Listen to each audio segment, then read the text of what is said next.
శ్రీ గణేశాయ నమః. ఓం నారాయణ ఆదినారాయణ. భగవాన్ శ్రీ శ్రీ శ్రీ వెంకయ్య స్వామి వారికి నా హృదయపూర్వక నమస్కారములు. శ్రీవారి పాదరేణువు మాకాని వెంకట్రావు గారికి జయము జయము. భగవద్భక్తులందరికీ నా నమస్కారములు. పారాయణ గ్రంథం గురుదేవులు భగవాన్ శ్రీ శ్రీ శ్రీ వెంకయ్య స్వామి వారి గీతామృతము. రచన సేకరణ శ్రీవారి పాదరేణువు మాకాని వెంకట్రావు గారు. గాత్రం నందిమండలం కుసుమ. సమర్పణ మండవ రవికాంత్.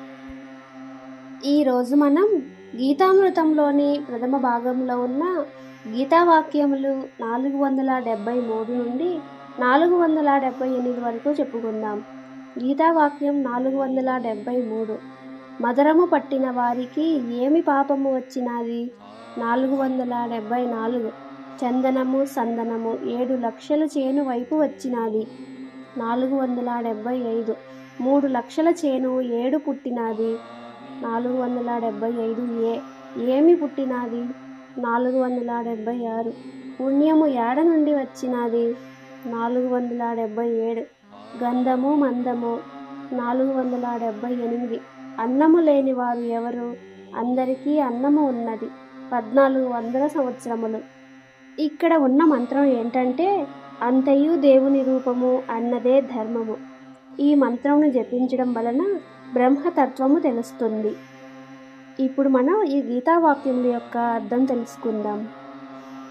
ముందుగా కొన్ని వ్యతిరేక పదాలు తెలుసుకుందాం. పాపం, పుణ్యం. గంధము మందము అంటే దుర్గంధము. చందనము సందనము. సందనము అంటే బురద. అనగా పాపము వేరు కాదు, పుణ్యము వేరు కాదు, అంతా ఒక్కటే. గంధము వేరు కాదు, దుర్గంధము వేరు కాదు, అంతా ఒక్కటే. చందనము వేరు లేదు, సందనము వేరు కాదు, అంతా ఒక్కటే. మదము పట్టుట లేదు, గుణము కలుగుట లేదు, అంతా ఒక్కటే. అన్నం లేని వారెవరు? అందరికీ అన్నం ఉంది కదా, అనగా బ్రహ్మము కాని వారు ఎవరు అని భావం. అందరూ పరబ్రహ్మస్వరూపులే. 14 లోకాల్లో ఉన్న వేల కొలిత సంవత్సరములు నిలిచి ఉన్న ప్రాణికోటి అంతా దేవుని రూపమే, బ్రహ్మ పదార్థమే. ఇదియే ధర్మము. అంటే లోకమునందు పాప పుణ్యములనేవి వేరువేరుగా లేవు. ఏమి చేసినా పాపమే, ఏమి చేసినను పుణ్యమే. అయితే బ్రహ్మతత్వమును ఎరిగిన వానికి మాత్రము ఈ సూత్రము వర్తించదు. మాట సరిపోవును, ఇతరులకు ఇది సరిపోదు. కనుక సర్వము దేవుని రూపము, ప్రతి ప్రాణి బ్రహ్మ పదార్థమే అనే జ్ఞానమును సంపాదించుకుంటే అప్పుడు ఏమి చేసినా అది మీకు అంటదు. ప్రస్తుతం మనం నివసిస్తుండేది 2000వ సంవత్సరం. రాబోయే 3400 సంవత్సరముల నాటికి నాస్తికం అనే సిద్ధాంతం బలంగా వ్యాపిస్తుంది. అప్పుడు బ్రహ్మతత్వమును గురించి చింతన చేసేవారు ఇంచుమించు ఉండరు. అప్పుడు కరువు ఏర్పడుతుంది. ప్రాణికోటి మానవుని పౌరుష శక్తి మీద ఆధారపడి దైవశక్తిని చులకన చేయడం మొదలు పెడతారు.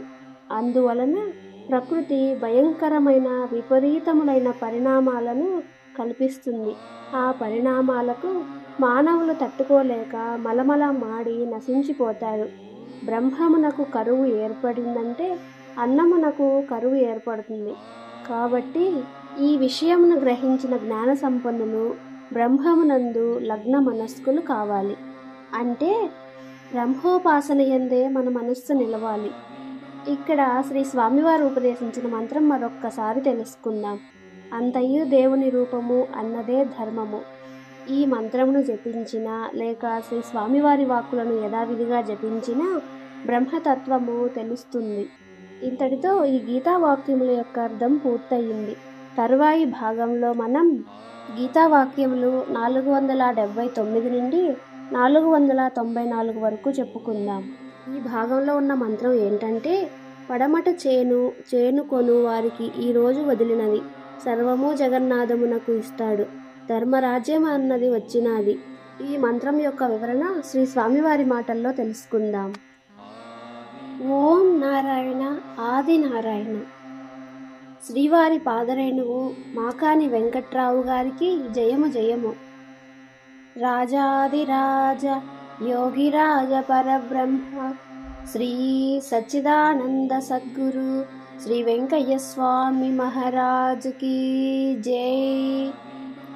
ఇంత చక్కని గీతామృతమును మనకు అందించిన శ్రీ వెంకయ్య స్వామి వారికి, శ్రీ మాకాని వెంకట్రావు గారికి శతసహస్ర కోటి నమస్కారములు. ఈ గీతామృతమును మనమందరం పారాయణ చేసి బ్రహ్మజ్ఞానమును పొందుదాం. సర్వే జనా సుఖినో భవంతు. ఓం నారాయణ ఆది నారాయణ.